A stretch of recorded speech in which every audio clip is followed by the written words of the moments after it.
Olá, desejante, você está na Estante Psicanalítica e esse é o quadro Lendo Artigos Psicanalíticos. O tema de hoje é Transgressão Precoce e Memória Corporal. Alex vai fazer 10 anos. O menino foi hospitalizado na enfermaria pediátrica, onde um psicólogo o recebeu. Ele apresentava cólicas, náuseas, sangue nas fezes e 2 rachaduras anais. Perguntamos-nos no serviço se uma denúncia ao Ministério Público era necessária. Seus sintomas, sem causas clínicas óbvias, sua apatia, uma certa imaturidade, desenhos mostrando cenas de incêndio, onde tenta extinguir com lanças de força, ejetando suas ondas de água à distância, bem como alguns dos comportamentos considerados ambíguos de Alex, levam a equipe médica a suspeitar que o pai havia abusado de seu filho. O curioso comportamento que a criança adotou durante a primeira consulta na presença de seus pais também perturbou o médico, que se abriu para o psicólogo e se perguntou se a criança não sofre de distúrbios de personalidade com conotação perversa masoquista. Informado das suspeitas do médico, o pai enfureceu-se, enquanto a mãe se recusou totalmente a pensar na ideia, o que só reforçou as suspeitas da equipe. Durante a primeira entrevista que a psicóloga nos relata, a criança, que primeiro se instalou no colo de seu pai, também se encontra depois de um tempo quase deitada sobre ele. Ele se expressa pouco e parece essencialmente interessado em torcer suas costas como uma enguia na pelvis de seu pai, como se estivesse em busca de um contato corporal estreito para a parte inferior de suas costas. É sem dificuldade que responde às perguntas, reconhece seu apego ao pai, com quem gosta de compartilhar momentos de cumplicidade e intimidade. O primeiro desenho que ele concorda em fazer, então, permite que ele evoque na noite passada em sua companhia em frente à televisão, enquanto sua mãe brinca sozinha no computador e depois vai para a cama. Quando questionada pela psicóloga sobre as suspeitas em relação ao marido, a mãe explica que não pode pensar uma ideia tão estúpida e totalmente infundada. Preocupada, ela prefere voltar à questão do estado geral de Alex e à sua constipação crônica. Logo parece que esse é, para ela, um drama já antigo. Quando Alex nasceu, muito ansiosa, ela não conseguia fazer a amamentação natural, que não lhe permitia verificar com precisão a quantidade de leite ingerido pelo bebê. Desde então, a criança tem constipação crônica recalcitrante, que nenhuma dieta realmente superou. Enquanto ela se explica, a criança faz à mão livre um incrível desenho de um cachorro com o qual se declara descontente, com a parte do rabo sendo falhado. Além disso, o observador só pode dar-lhe razão. A parte inferior do perfil parecendo encurtada, atrofiada e contrastando com o desenho da parte da frente do cachorro, com o qual ele começou seu trabalho. Na verdade, mesmo que lhe faltem os olhos, é particularmente bem desenhado por uma criança dessa idade. Virando a folha, Alex então desenha uma forma ovoide, como uma montanha em 2 pernas com os pés invertidos. Um desenho de um homem alto e robusto completa o quadro. Na forma ovoide que traçou na parte de baixo da folha, a criança afirma ser uma pedra segurada por galhos. Ele não faz outros comentários. Nada proíbe ver também algo que evoca o que poderia ser a parte recolhida, ou seja, falhada, do cão. Um traseiro erguido em suas pernas, na posição oposta, e destacado do resto do corpo. O contraste é ainda mais marcante porque ele apresenta em relação a essa pedra sua representação de um homem perfeitamente realizado. Questionada mais a fundo sobre o que representa para ela a constipação de seu filho, a mãe de Alex, visivelmente aliviada por finalmente poder falar sobre o que a preocupa tanto, entra em detalhes, expõe o quanto esse sintoma a preocupava e, principalmente, como ele veio agravar sua angústia. Mais tarde, confrontada com os desenhos que seu filho havia anteriormente feito no serviço, ela acabou reconhecendo nas mangueiras de incêndio retratadas as peras de enema que ela usava quase sistematicamente quando a criança era pequena. Sentindo-se culpada, já que os médicos lhe haviam recomendado limitar essas manobras intrusivas, ela acabou por parar. Ela acrescenta também que usa esse método para si mesma. Ela sabe que foi, na época, autora dos maus-tratos dos quais o pediatra suspeitou do marido. A psicóloga considera o relatório inútil e obsoleto, mas se pergunta sobre a memória corporal. Tentativa de análise. Alex apresenta um sintoma relativamente comum em crianças pequenas, especialmente naquelas que são regularmente purgadas por suas mães ou amas, adeptas de lavagens e outros tratamentos laxativos tão eficazes quanto intempestivos. Estas crianças parecem realmente não ter nenhum controle, nenhuma habilidade sobre a parte de seu organismo, e cabe à mãe gerenciar essas manifestações incontroláveis. Mas Alex já tem 10 anos e sua mãe não o limpa há muito tempo. Como entender que essa constipação crônica perdura há tanto tempo? Se os médicos não reconhecem nenhuma causa médica para essa constipação, será que seu esquema corporal não é afetado? Deve-se fazer a hipótese de um condicionamento que diminui seus reflexos excretórios, ou será que se trata de algum outro fenômeno de memória do corpo, capaz de reter certas lições? A teoria da imagem consciente do corpo, desenvolvida por François Doutor, nos permite avançar algumas hipóteses sobre isso. De fato, como Guilherme demonstra, mais do que de integração sensório-motora ou de elaboração psíquica a partir do biológico ou do físico, como Vallon, trata-se para Doutor de conceituar por meio dessa teoria a ideia de que existe uma memória inconsciente da experiência emocional e relacional precoce, evidentemente própria de cada um e distinta do esquema corporal, comum a todos os indivíduos da espécie humana e referida ao desenvolvimento neuroanatômico programado, mais próximo do que Schilder descreveu sobre a denominação da imagem do corpo. Observa-se, a propósito, que, mesmo sendo rudimentar, o desenho de uma família feito por Alex, assim como outros desenhos de personagens identificados por ele como bonecos, mostram que o esquema corporal está bem estabelecido. O esquema corporal, lugar das pulsões, se distingue daquele de suas representações, que é a imagem consciente do corpo. Ao contrário dessa última, o esquema corporal é uma abstração da experiência do corpo e se estrutura pelo aprendizado e pela experiência. A imagem consciente do corpo, por sua vez, se estrutura pela comunicação entre o sujeito e o traço, memorizado dia a dia, do prazer frustrado, reprimido ou proibido. É nisso que essa imagem se refere exclusivamente ao imaginário, a um intersubjetivo imaginário, marcado desde o início no ser humano pela dimensão simbólica. O termo imagem do corpo não deve ser entendido aqui no sentido da imagem escópica. Annick François fala a respeito disso como um falso amigo, responsável por muitos mal-entendidos e uma banalização que não reflete absolutamente o significado que Doutor dá a essa expressão.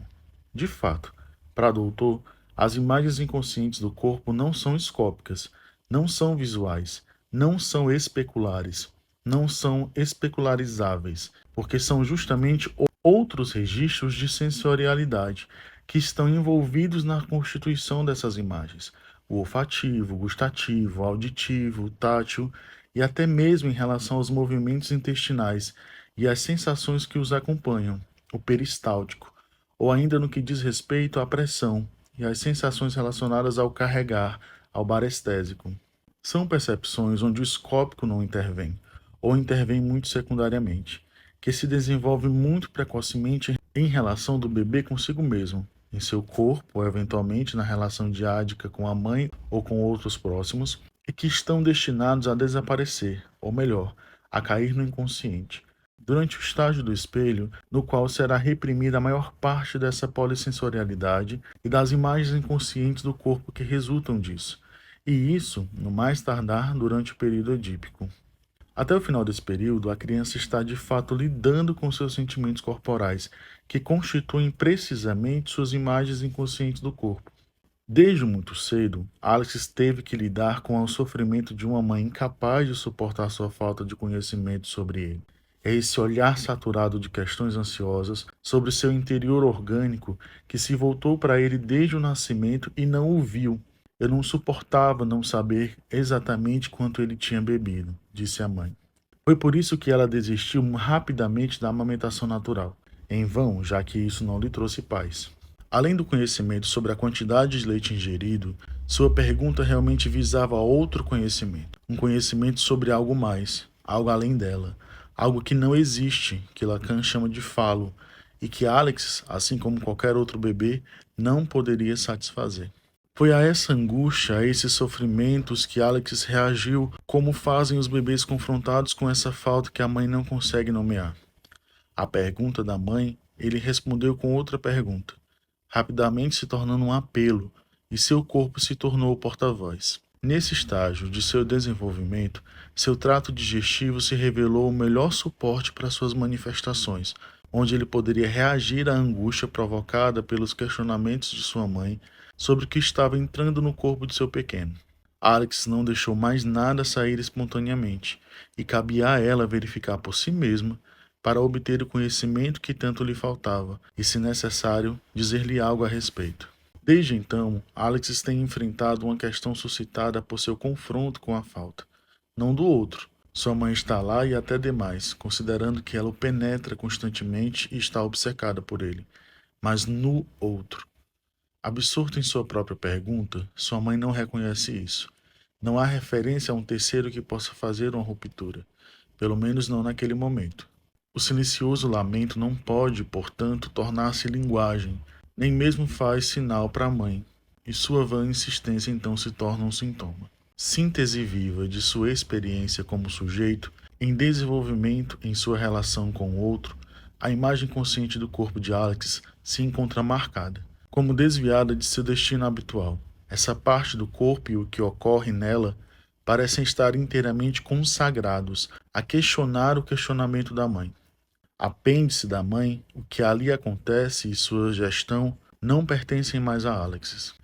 10 anos mais tarde, Alex oferece uma representação de espantosa precisão através do desenho produzido enquanto sua mãe fala de sua relação com ela e com seu corpo, o dele. Sua imagem consciente do corpo parece estar marcada por uma ruptura, ou melhor dizendo, por um desapego. Essa pedra em suas pernas, das quais o resto do corpo está amputado, talvez seja aquela que Alex carrega em seu ventre quando há dor, mas ela não faz parte dele propriamente dito. Como um corpo estranho, ela está desconectada, o que não significa autônoma, como sugere a posição oposta das pernas e dos pés, que garantem sua imobilidade. Se ele não adotou a especificidade da sintomatologia anal dos meninos pequenos, ou seja, a encoprese, muito mais comum entre seus pequenos congêneres do sexo masculino do que a retenção que caracteriza mais as meninas, ele mostra, no entanto, por esse meio, o quanto a problemática materna em sua busca compulsiva por um saber fálico que não lhe escapa, o deixa lidando com um questionamento indissolúvel articulado à perda, à castração. Nesse sentido, pode-se questionar se é apenas na busca pela parte de seu corpo do qual ele é virtualmente desapropriado, ou seja, na busca por um assento que lhe falta, que está Alex quando está nos joelhos de seu pai, se contorcendo, ou se também não é a questão do sexo desse último, e portanto do seu próprio, que ele coloca ao se agitar ali. Estado atual. Perspectivas. Em seu estudo sobre a construção e o remodelamento da imagem consciente do corpo ao longo do desenvolvimento infantil, Doutor distingue 3 modalidades: a imagem de base, a imagem funcional e a imagem erógena. Essas 3 imagens estão interligadas e mantidas coesas por uma quarta, chamada por Doutor de imagem ou substrato dinâmico, que é uma tensão de intenção, uma finalidade específica a cada estágio. Juntas, elas constituem e asseguram a imagem do corpo vivo e o narcisismo do sujeito em cada fase da sua evolução. Doutor também afirma que as patologias da imagem consciente do corpo sempre testemunham um retorno a um estágio em que a criança deve poder recuperar sua segurança básica, ou seja, uma imagem de base preservada dos riscos que podem ser causados por seus próprios avanços no eixo de tornar-se grande, onde ela se encontra puxada, ou melhor, içada, impulsionada por seu desejo e pelas castrações que a marcam simbolicamente. Para não ser mutilada, o que acontece quando a imagem de base é afetada, e para recuperar seu narcisismo, a criança regride nesses casos a uma imagem corporal anterior. A imagem de base, também chamada de imagem de segurança, é a mais frágil, cuja integridade qualquer ameaça pode ser sentida como mortal. É ela que permite à criança sentir-se como uma mesmice de ser, ou seja, em uma continuidade narcísica ou em uma continuidade espaço-temporal, que se fortalece desde o nascimento. É dessa coesão narcísica, dessa mesmice de ser, que surge a noção da existência, a sensação de existir, que ancora o corpo ao narcisismo primordial, já presente ao nascimento e que pré-existe mesmo a concepção como o narcisismo do sujeito do desejo de viver. É esse narcisismo primordial que anima o chamado à vida em uma ética que sustenta o sujeito a desejar, e é nisso que a criança é herdeira simbólica do desejo dos genitores que o conceberam. Por ser um balizador, essa imagem, ligada ao narcisismo primordial, é o lugar das combinações e recombinações pulsionais, também o lugar de seus confrontos, às vezes mortais, como aqueles que talvez levem alguns fetos a abortos espontâneos e, com mais certeza, algumas crianças pequenas a morrerem, sem que os médicos possam dizer o porquê. Mais velhas, algumas crianças são duradouramente afetadas e seu desenvolvimento fica gravemente comprometido. Como se pode ver, a imagem de base de Alex não parece estar fundamentalmente afetada. Se ele se apresenta de maneira um tanto imatura, sua personalidade não parece estar afetada. Sua inteligência, assim como seu desenvolvimento, são normais. O mesmo não ocorre com uma imagem funcional, definida por Doutor como uma imagem estênica de um sujeito que visa ao cumprimento de seu desejo.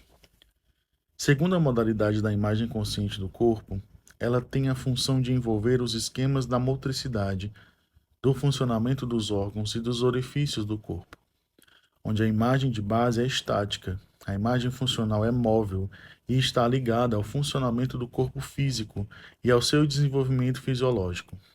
Associada à imagem erógena, segundo o estágio de desenvolvimento do sujeito, concentra ou polariza as representações de prazer experimentado, esperado ou buscado em uma zona erógena específica, ou em várias.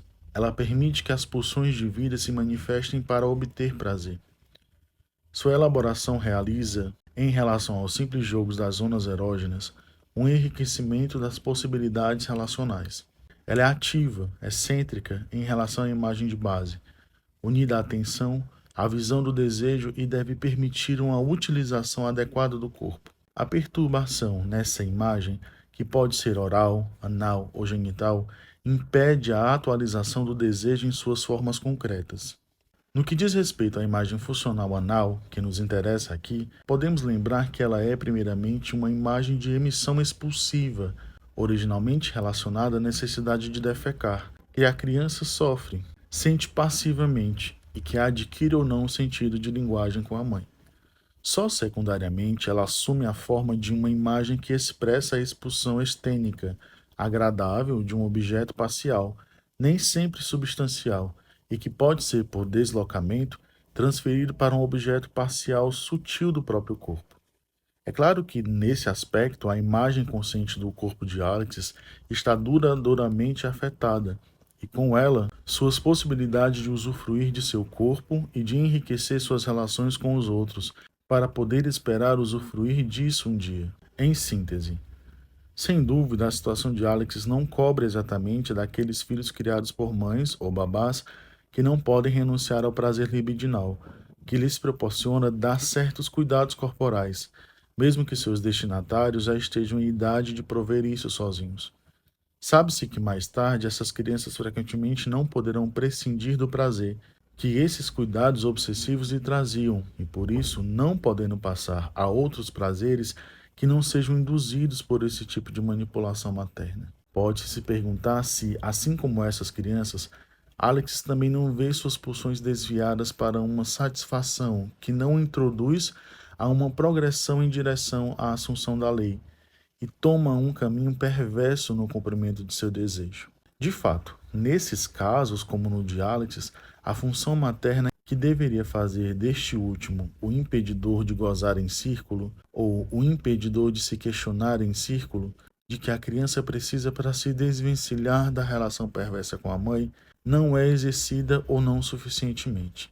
Ninguém vem dizer a essas crianças essas palavras separadas, mas também consoladoras, pois trazem uma promessa de prazeres futuros, que devem realizar castrações simbolizantes.